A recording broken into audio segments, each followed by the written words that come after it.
Big game, they're all big.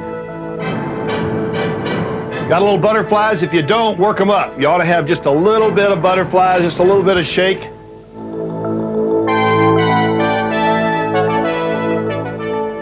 ass, let everything hang out. Am I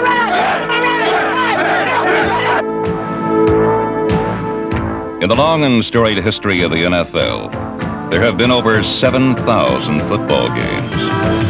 Although there are degrees of importance in every contest, very few attain the status of greatness. A memorable football game is as rare as a masterpiece painting, but also very similar. For like a fine work of art, there is a good deal of subjectivity when it comes to defining its beauty, power, and significance.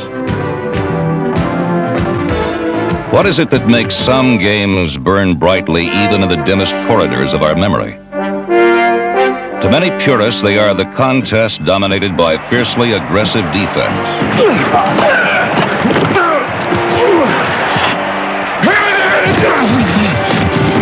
Contact is indeed the most stimulating essence of the sport. But historically, what brings people out of their seats and onto their feet are those gripping affairs where great defense very grudgingly yields to an all-out effort on offense.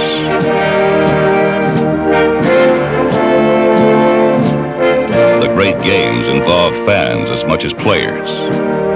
They are the ones that stretch the emotions of the populace with cheers and tears. So much so that fans and players alike are often mentally and physically drained by game's end. Above all, the truly classic contests are those whose outcome are seemingly decided by some higher order. They are the suspenseful affairs that are only resolved in the final seconds, when desperate men sketch images of victory that, like masterpieces of art, remain forever frozen in time.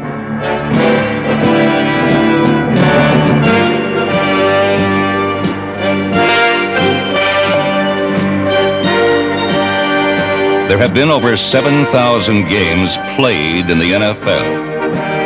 Only a select few stand out as the very best that have ever been played.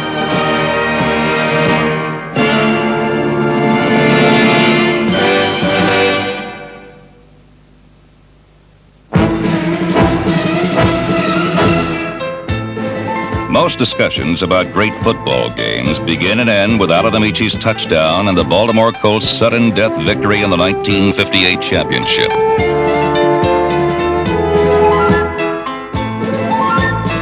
No game in NFL history is more revered than this overtime epic that began on an unusually mild late December day in New York City. The high-profile Giants featured the likes of Frank Gifford, Alex Webster, Sam Huff, and a coaching staff that included two talented young assistants.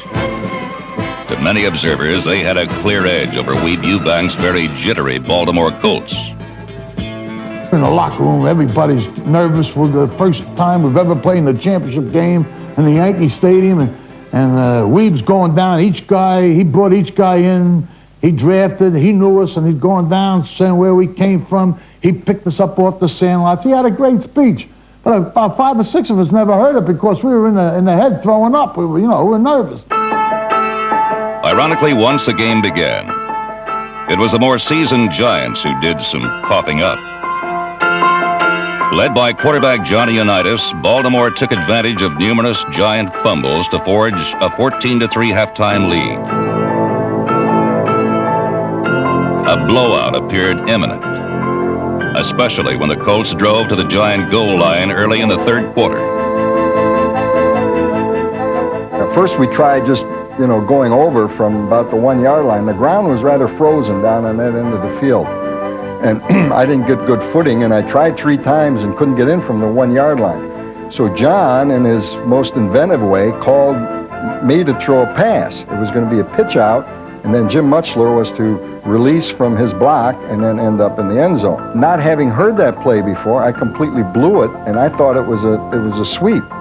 So I got tackled for about a 5 yard loss, and then the whole momentum of that game changed. In a contest that had equal mixtures of Greek comedy and tragedy, the Giants haphazardly stumbled back. Alex Webster's timely effort following Kyle Rote's fumble set up one Giant touchdown. And in the fourth quarter, the suddenly high-flying hometowners grabbed the lead on Frank Gifford's score.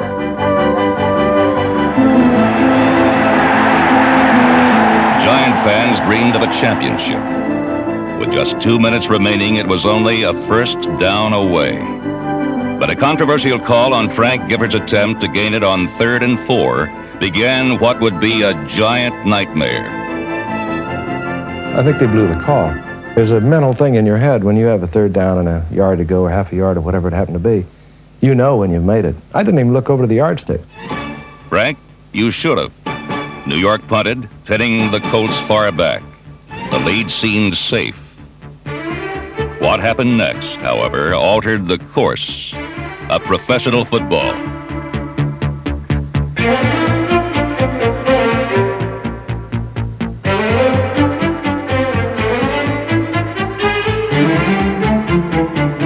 Johnny Unitas desperately drove Baltimore downfield. Stunned Giant fans watched in horror. But NFL executives looked on in glee. For the first time, a nationally televised championship mesmerized millions of viewers.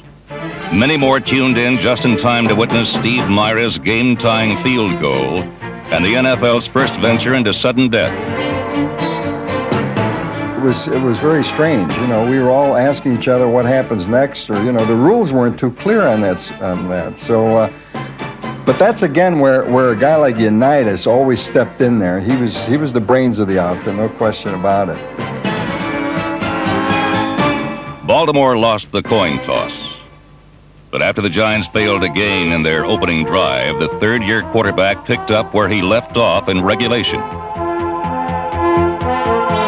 Although only a field goal was needed, the cocky Unitas left little doubt that with the title on the line, he was leaving nothing to chance.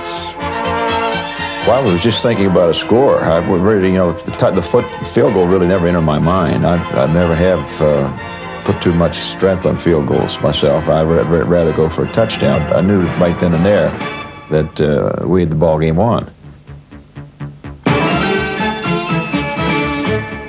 John was somewhat criticized for not calling a timeout there and going for the field goal.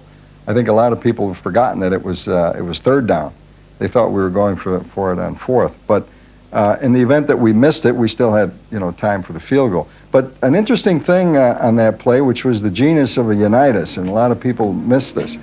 We were on the right hash mark, and everybody in the world, including the Giants, thought we were going to go for an off tackle to the left, and if we missed, we'd be right smack in front of the goalpost.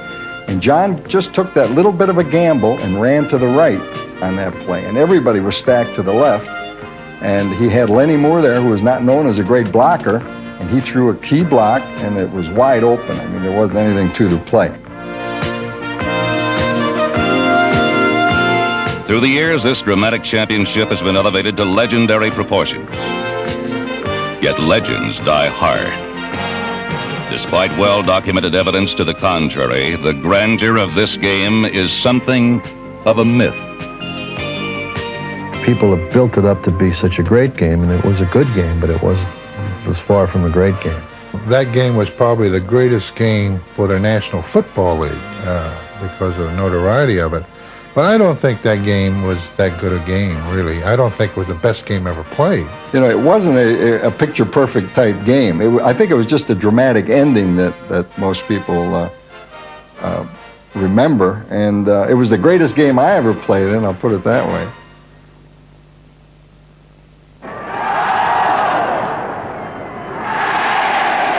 On January 2nd, 1982, a steamy, sultry Orange Bowl provided the backdrop for a first-round playoff game between the San Diego Chargers and Miami Dolphins.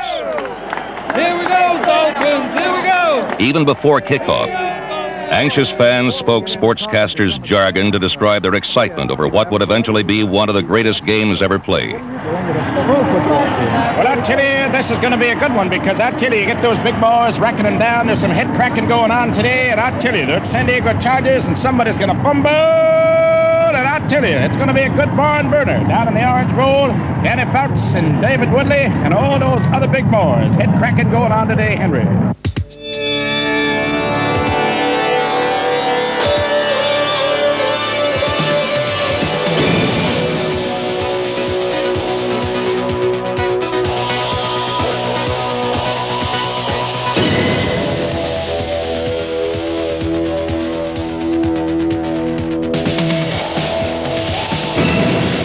The Dolphins were slight favorites to win, but the visiting Chargers shocked everyone with a barrage of first-quarter scores.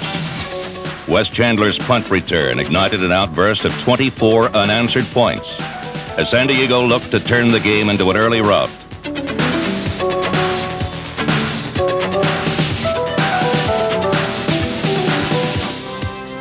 Way to go, James! Way to go, James! Way to bust in there! But Coach Don Coryell knew that with 3 quarters still to play, too much time remained for his Chargers to relax. I think what happened is that we woke the Dolphins up and created a sense of urgency within their football team that, hey, we got to get back into this game. We got to get back into it now. The Dolphins made a key move when they yanked faltering quarterback David Woodley for backup Don Strock. My first thoughts were, please don't put me in there. But we knew the Chargers had a average defense at that time. My basic feeling was that we had to throw the ball to win the game. The Chargers ran a lot of man-to-man coverage at that time. I could see that, and we tried to run as many man-to-man patterns as we could. And we got Tony Nathan free down the middle a few times, and Daryl Harris off of a double team, and we really basically called all the man-to-man patterns we had in our offense. I think when you enter a game in that type of situation for a backup quarterback, the pressure's off. Hey, I wasn't there when it was 24-0. I didn't throw the interceptions or make the bad plays. As the backup quarterback, he's coming in really with a clean slate. Pressure was off him, and all of a sudden it was on us. Tell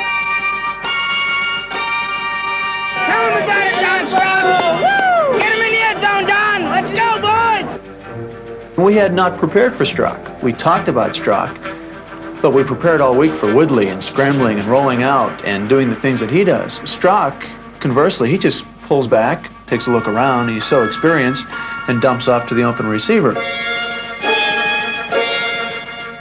Strock just came in and he played a perfect game. He couldn't play it any better. He'll never play any better than he did that evening. While the Chargers were held in check for the rest of the half, the Dolphins were plotting to unleash a schoolyard play that caught the San Diego defense totally unprepared. We call the play 86 circle curl lateral, is the name of the play. Coach Shula said, well, how about the circle curl lateral? And everybody was kind of like, well, how about the circle curl lateral? There was a timeout. There was 6 seconds on the clock. It's pretty hard to believe that a guy would bite on a play like that with 6 seconds to go and you're 50 yards away from the goal line. Then it worked perfectly. And it made every high school coach in the world happy because every high school has that play. Strock drops to throw. He's firing for Harris. Lateral, 20, 15, 10, 5, touchdown, Dolphins. To Tony Nathan on the last play of the first half. I tell y'all, we're gonna come back. We're gonna come back and whoop them. Miami's #1. Never give up on Miami. When we saw the play develop, we laughed. We said, oh boy, we're in for it now. And what it did for us is it made us realize that, hey, this game isn't over. This game is going to go right down to the wire, and so be it. We're going to be there too.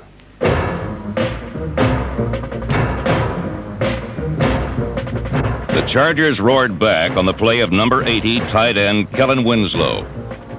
In a game with many heroes, Winslow earned special notice, setting playoff records for receptions and yardage while overcoming a pinched nerve, a bruised shoulder, and heat exhaustion.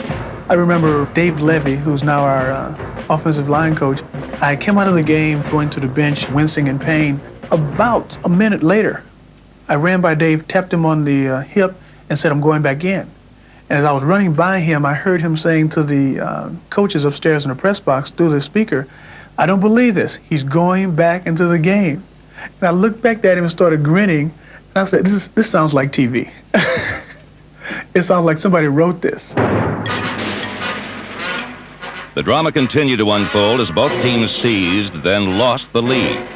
But with only minutes remaining in the fourth quarter, the Dolphins finally took control and appeared to have victory within their grasp.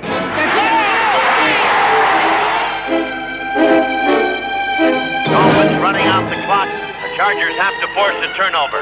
Strock, hands off to the first man. The ball's on the ground. Chargers have recovered. So San Diego lives, has one more shot from their own 18.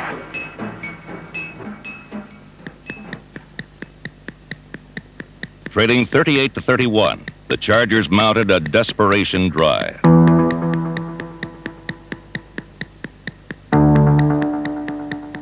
With less than a minute to go, San Diego tied the game on a play that probably should have failed. I was zeroed in on Kellen Winslow. I escaped out to the right and saw Kellen heading back to the corner of the end zone. Didn't even see James Brooks. Well, to my surprise, Kellen couldn't get it. The next thing I know, here's this flash, and it's James Brooks, and he makes the catch for the tying touchdown. That's one that's just pure luck. The Chargers' good luck continued during the final play of regulation. The Dolphins' Uwe von Schamann attempted the winning field goal, but Kellen Winslow added to his heroics by blocking the kick. In overtime, the Chargers had their opportunity to win, but the results were similar. Badurska's ready. It's a 27-yarder. The snap, it's down, he hits it, it's up. It's no good. Badurska had never missed a game-winning field goal in his career. But then the Chargers blocked a second Dolphin field goal try minutes later, and Miami's fighting spirit had finally reached the breaking point. In the overtime, when we had the opportunity to win the game and missing the field goal, and I think that moment was probably the big down of that particular day. Even though they beat us later on during the course of the game, I think that moment was probably the most toughest moment to swallow as a player in that game. The Chargers were given a second chance, and this time they did not fail. At the end of the game, I felt our offensive line had dominated the Dolphins' defensive line and had demoralized them to the point where, hey, we can't get to the quarterback and we're not going to win. Behind perfect protection, Fouts picked Miami apart, setting the stage for Badurska's game-winning field goal. On a hot, muggy Florida evening, two teams had waged an epic battle that they would remember for the rest of their lives. Nietzsche, the German philosopher, once said, "If it doesn't kill me, it's going to make me stronger." And that's what that game did. We almost died, and we came through. I've seen an awful lot of great games, but I think that one has to be at the top.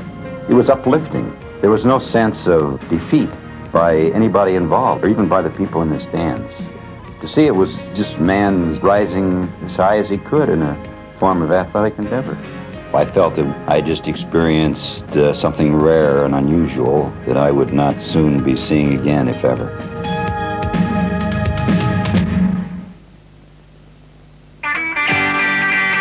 In the late 50s, the Baltimore Colts had turned the NFL championship into a one-horse race, winning exciting title games in 1958 to 1959. But in 1960, in their attempt to win an unprecedented third league championship, the Colts played in a regular season game as memorable as any playoff contest. Against the Detroit Lions in Baltimore, quarterback John Unitas and halfback Lenny Moore, number 24, helped give the Colts an 8-3 lead.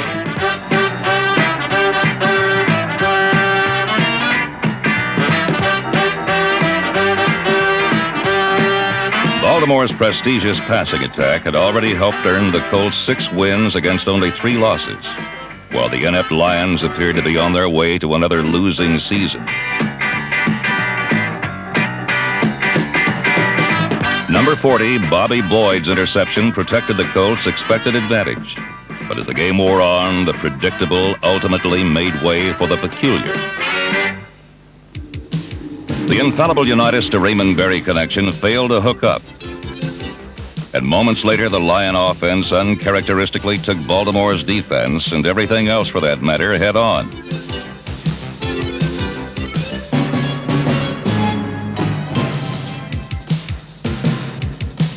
Detroit eventually went ahead 13-8 late in the game.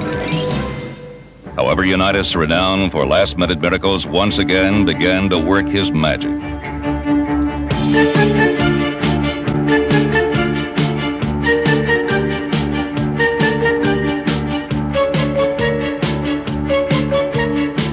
Number 19 cleverly tamed the Lion defense without the aid of a whip and chair.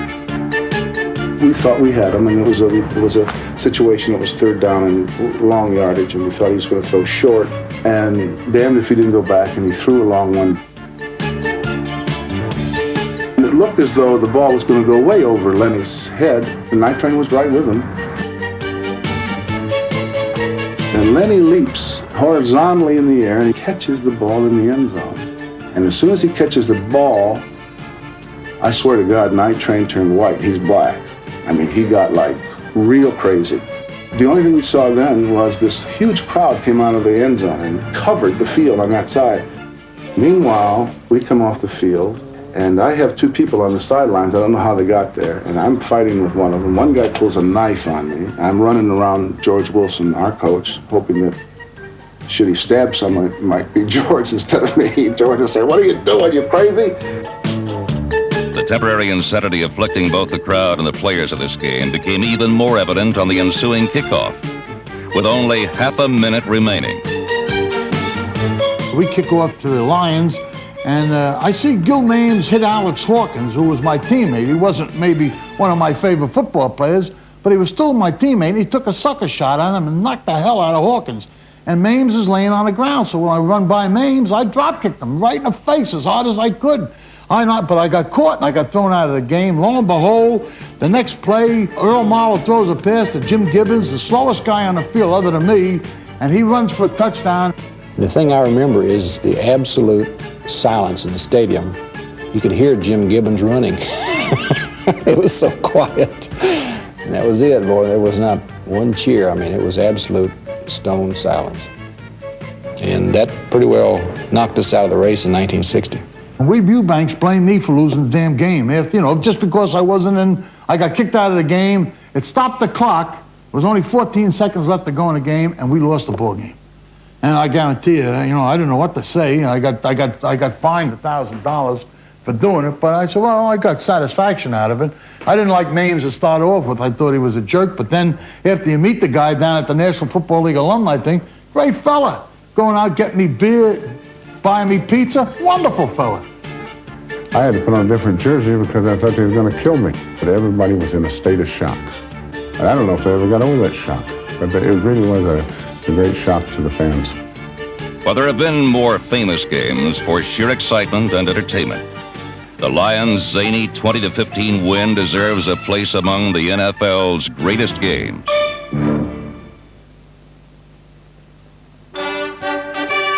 In the early 70s, the Miami Dolphins were a portrait of perfection. Following two consecutive Super Bowl titles in 1972 and 73, the Dolphins were intent on capturing a third. However, in 1974, Miami wasn't the only team flying its colors proudly.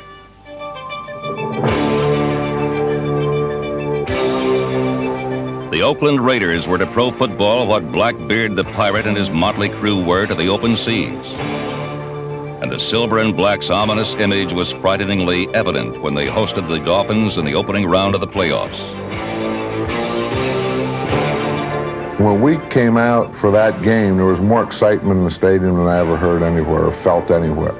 And everyone had a black handkerchief, and from the pregame warm-ups, they were wired in Oakland. We were playing the Dolphins, and it was going to be big. I'm excited, the team's excited, we're going to get them and all this stuff. And we kick off, the opening kickoff crescendo, they're like, ooh, ooh, ooh, ooh. Whap, we kick the ball.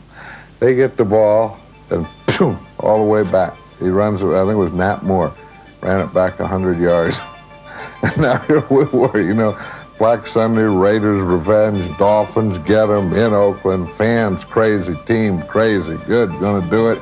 And the opening kickoff in our park, and they run it back all the way. So now it's 7-0, and the fans haven't even sat down yet. The The Raiders' fortunes went from bad to worse when their explosive passing attack failed to ignite.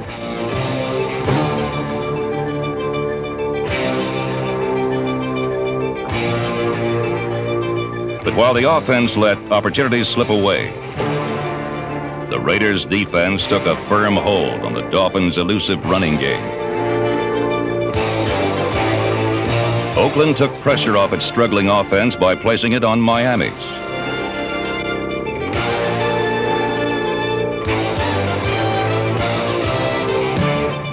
And when the first quarter ended, the opening kickoff return remained the only score. The Raiders stuck with their passing game despite its early failure, and the all-out assault of the end zone eventually paid off.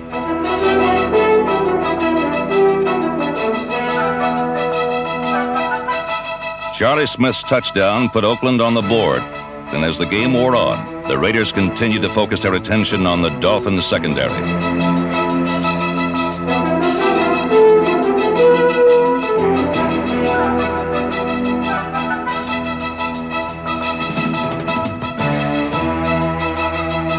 Fred Biletnikov's circus catch was ruled out of bounds, but Oakland's ringmaster called for a repeat performance.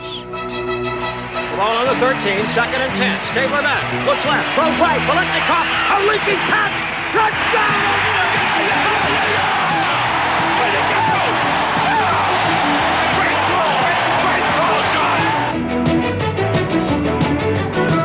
Trailing for the first time, 14-10, Miami's Don Shula refueled his team's competitive fires.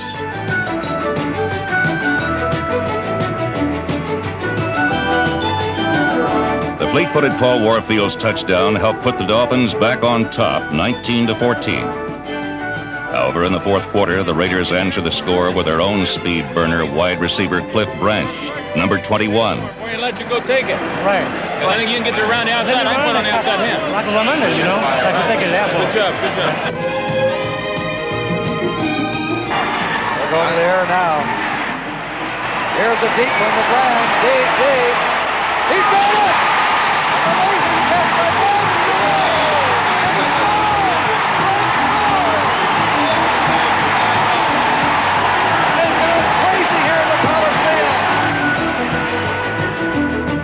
Branch's 72-yard touchdown gave Oakland the lead once more. But with time becoming a factor, Miami called upon its punishing running attack to eat up both yardage and the clock on its way to the Raider end zone.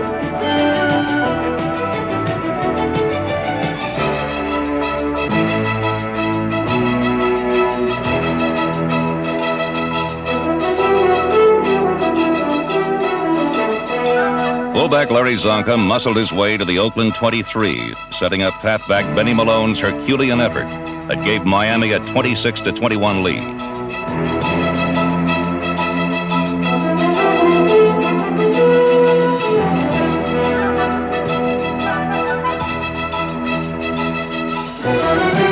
Just 2 minutes remained after Malone's touchdown. And while the time left seemed insufficient to the grieving Raiders, it seemed like an eternity to the concerned Dolphins. I remember thinking that I wished on the scoring play that we had that put us ahead. I was concerned because there was so much time left. I knew that Stabler had the capacity to take that ball back down the field, and he did. When you get in a pressure situation like that where everything's riding on a single play or two, there's no one that you'd rather have involved in that play than Kenny Stabler. He has the uncanny knack of putting a ball between people and between hands and just being able to slip things in there from all different angles, and that's exactly what he did. With time running out, Stabler dashed Miami's hopes of a third consecutive title in dramatic fashion. Here he is, fading, looking. He's under the gun. He's caught, he throws. It is. He caught it.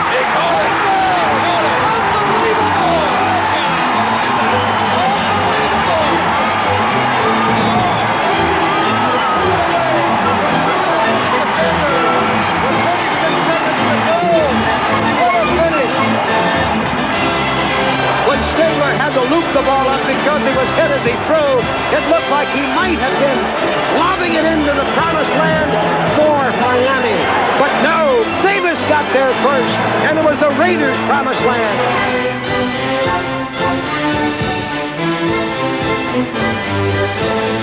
Oakland's 28-26 win evoked emotional extremes, characteristic of only the greatest of games.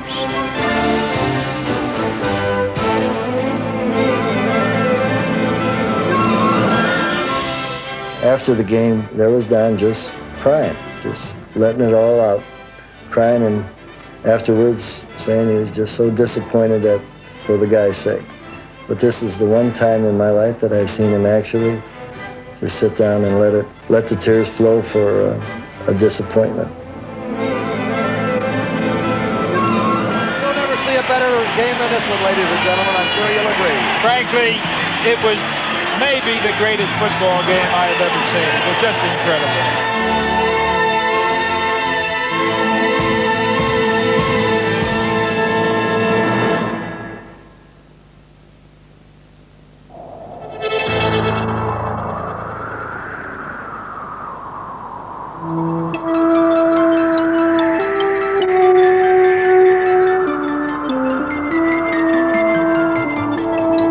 On a day savage enough to make a St. Bernard whimper, they played the 1967 NFL Championship. The operator said, very cheery, "Good morning, Mr. Rensel. It's 8 a.m. It's 15 below zero, and there's a 20-mile-an-hour wind coming out of the northwest. Have a pleasant day."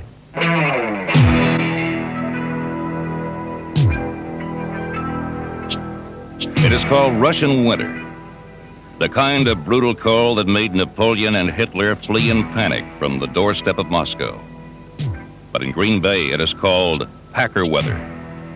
Here men conquer and laugh at the elements. Today, Vince Lombardi's Packers walk toward an unprecedented third straight NFL championship. Prisoners of the weather, the Dallas Cowboys wore the look of convicts walking the final mile. Prior to the game, of course, we got there 2 days before the game, and there's a picture that I took of Meredith. And he had his hands cupped like this, and he was saying, easy money, you know, like the game was going to be easy. And if he'd only known, you know, how cold it was going to be, I don't think he would have said that. You had no feeling in your hands. There's nobody that has an advantage in that kind of weather. That is cold. I mean, it was miserable. It was so cold that when you literally walked outside, you couldn't take it. Now, you play in cold games most of the time, and it takes a while for you to get cold. But in this particular circumstance, the cold hit you like the moment you were out there. The band was out there, you know, to play before the game, and we looked over there and I saw like 15 guys in the tuba and trumpet section, and all their faces had blood all over. And what had happened, they were going out there to play, and the instruments stuck to their lips, and when they pulled the instrument away, it just ripped all the skin on their lips off. So everywhere you looked, you saw this kind of insanity going on. We go back to the locker room, and instead of going over our game plan and stuff, we're like trying to improvise and ad-lib on how we're going to get through the game. Forget winning the game, how are we going to survive the game? Well, somebody got this wild idea that let's put the stocking net down over our faces, and then we can cut out eye holes and nose holes and a mouth hole, you know, and like things that just seemed preposterous that there would have been that much concern with. That's all we could think about. So Landry, I think, just kind of lost control of what the situation was at that moment, and I don't blame him. I mean, nobody wanted to hear about game plans. The cold never came into my, never thought about the cold, because I wanted to win that game so bad. I didn't feel the cold as much that day as I would have on a normal day. I was excited about the game. We had a great deal of emotion, a great deal of adrenaline running through our bodies, and we had a job to do. We had other things on our mind. And that particular day, we were worried about Dallas. We weren't worried about the cold. With the Packers focused on victory and the Cowboys merely on survival, the first period took a natural course, a course that took Green Bay into the end zone.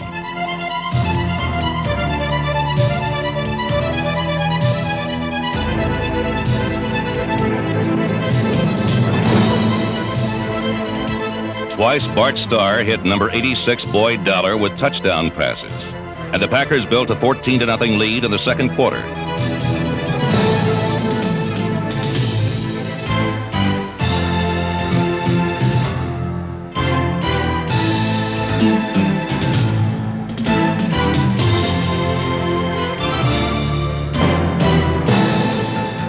We had one of the, if not the fastest teams to ever play the game. We had speed at every skill position and at places where you weren't supposed to have speed.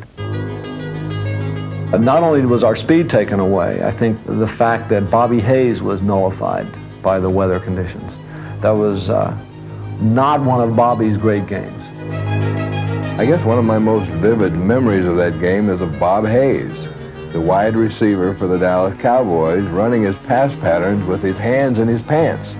He put both hands down in the front of his pants and he would run a pass pattern with his hands still in his pants. Cowboy speed was not the only thing muffled by the cold. I blew my whistle to start the ball game, and I didn't really blow it. It was only a half a blow because it was a tweet, and that was the end of all whistles for the ball game. They all froze on us. Joe Cano, he tried to blow his whistle and nothing came out, and he took it out and he didn't have a nipple on his whistle or rubber, and half his lip came with it. So we just yelled, stay away, keep off them and everything. As icicles lengthened into stalactites, Cowboy chances for a comeback grew longer.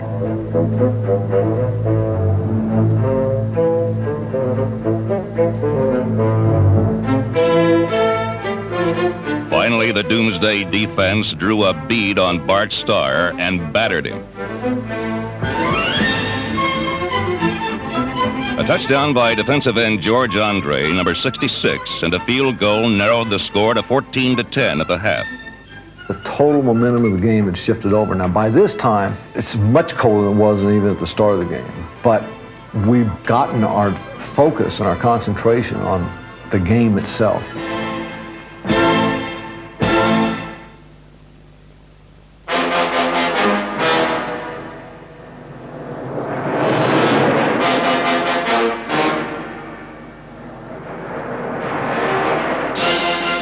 The game huffed and puffed along and lost its steam in the third quarter.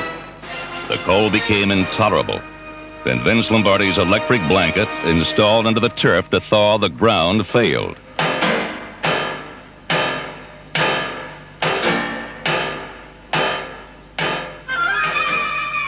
Lambeau Field was an ice rink with a surface more suited to Hans Brinker and his silver skates than football players and cleats.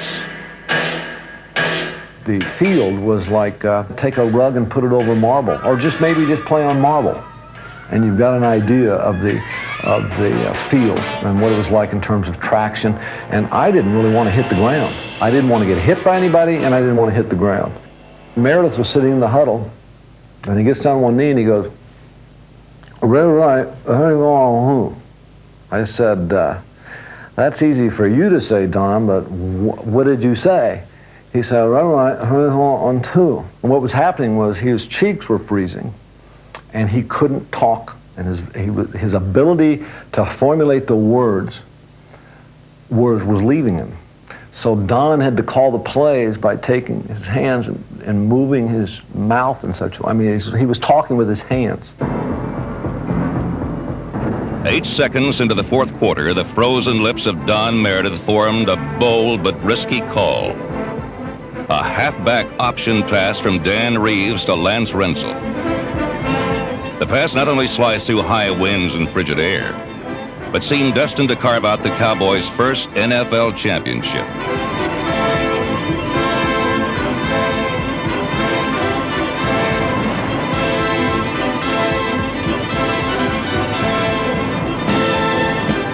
The Cowboys achieved their first lead, 17-14. Trapped inside their igloo, the Packers appeared a beaten team. When we came on the field as a team to start that drive, and this is most important, everybody in that huddle had the look that we were going to get it done somehow, some way, and it was the greatest feeling in the world. I felt that way, and as I looked into the eyes of the other players in that huddle, it was a great thing to see.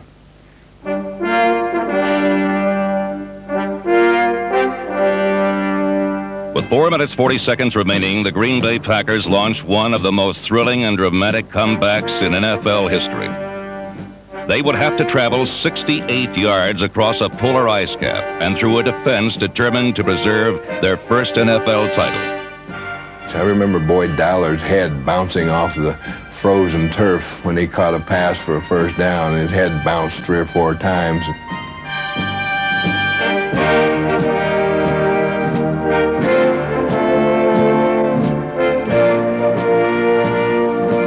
The Packers' march centered on 2 unlikely heroes. Running backs Donnie Anderson, number 44, and Chuck Mercine, number 30. They were alert enough at that stage of the game, cold and battered, to come back and tell me of ways that they could get open when they really were not the primary receiver. The Packers plowed inside the 10 when they suckered Bob Lilly out of position by falsely pulling a guard, then sneaking Mercine into the vacated rush lane. At the goal line, the Packers' drive stalled. 16 seconds remained, and it was 3rd and goal when they took their final timeout. 2 other times earlier in the game, we had run a play which we call a wedge play, designed strictly for short yardage out in the field. It was also a goal line play. The problem was that at that end, the south end of the field, a shadow is cast down there late in the season by the scoreboard, and the field was really frozen. And so the backs could not stand up and even get to the line of scrimmage. So when I went to the sideline, I told Coach Lombardi the wedge play would work. I said, but the backs can't get there. I said, I'm upright. I can just feel my way in for a couple of steps and then just lunge in there. He said, great, run it. Let's get this thing over with.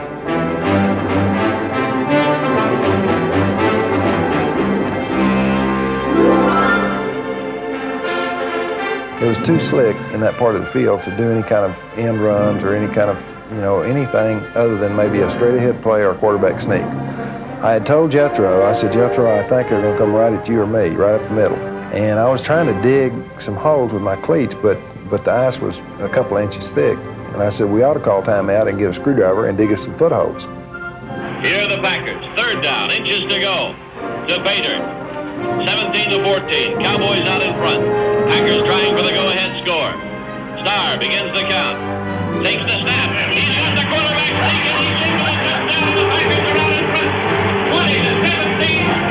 There's 13 seconds showing on the clock, and the Green Bay Packers are going to be world champions, NFL champions. It's probably the greatest play in all of 15 years when he fell over for that touchdown, and when we won that ball game, we knew we were going to win our 3rd championship in a row. And I give them all the credit for being champions and doing what needed to be done to win. But I got to tell you, I've never seen a loss take the heart out of a team like that loss took it out of the Dallas Cowboys. On the plane ride home, not one word was said. Not one word. It was like a tomb for 3 hours on a flight. Press came out and called us chokers and said that the Dallas Cowboys couldn't win the big one. Vince Lombardi's Packers had won another big one. They had conquered both the elements and the Cowboys to capture a record 3rd straight NFL title.